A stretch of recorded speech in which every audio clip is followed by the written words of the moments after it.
guys, tips ko sa inyo guys, na yung mga, alam niyo yung mga tira-tira nating ulam. Tulad yung example, nagluto ka, hindi maubos. Tulad ito yung chicken. Ano to, yung niluto ko maalat daw. Hindi na nila kaya kulusin. So, ang ginawa ko guys, tinapon ko yung sauce, pinakuloan ko ulit, at gagawin ko itong chicken sandwich mamaya. So, magboboil na lang ako ng egg na panglagdag dito. Huwag nating itapon. Kung pwede pa naman kainin, basta hindi lang siya sira. Sayang kasi pag nagtatapon tayo ng mga food. Maraming tao na tawag dito, wala na silang makain. Hindi ko naman sinasabing ano tayo. Pero, totoo, marami naghihirap sa mundo. Ayokong magsayang ng food. So, hanggat kayang gawa ng paraan, gawin natin. Kaminos na rin tayo ng gastos. Lalo na yung mga anak ko, ayaw nilang lumabas ng mag-tea time. Gusto nilang magbabad sa bahay. Itong gawin natin.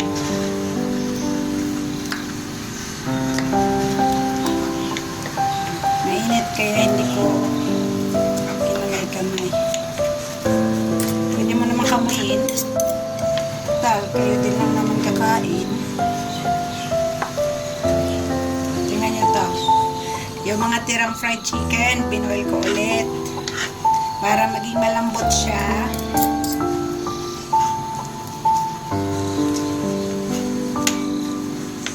Lalagyan mo lang ito ng mayonnaise, cheese. Okay na to. Huwag mo nalagyan ng asin. Kasi ano na, templado naman na ito eh.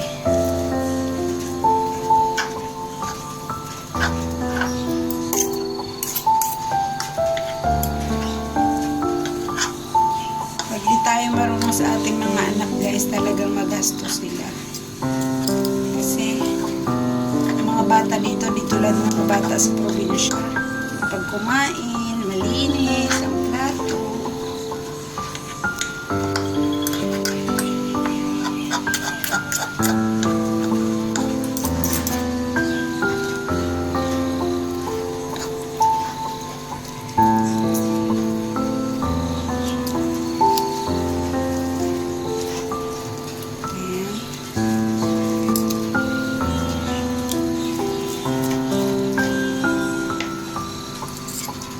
Chop ko na lang.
siya guys. Tingnan. Yan. Yan na yung aking nadikdik. So, iscoop natin. Lalagay natin siya dyan.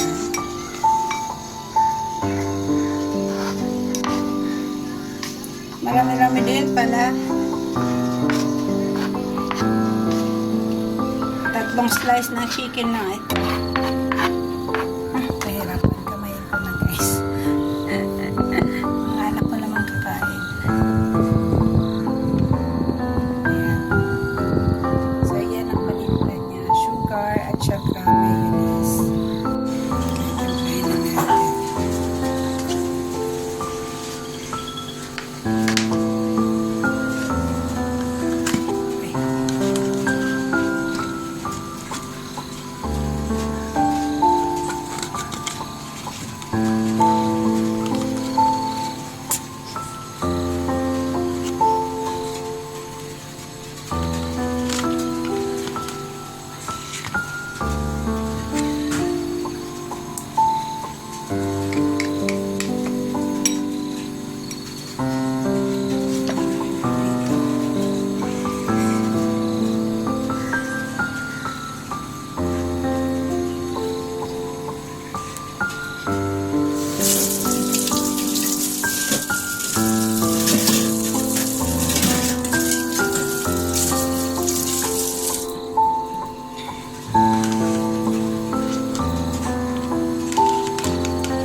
Mixture lang siya natin.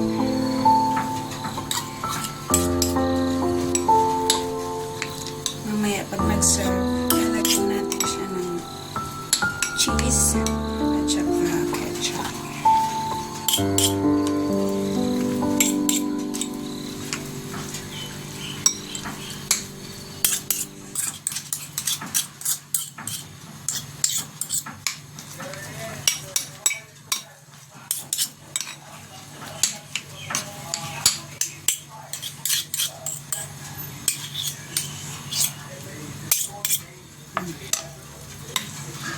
Ready na siya guys, pang merienda mamaya.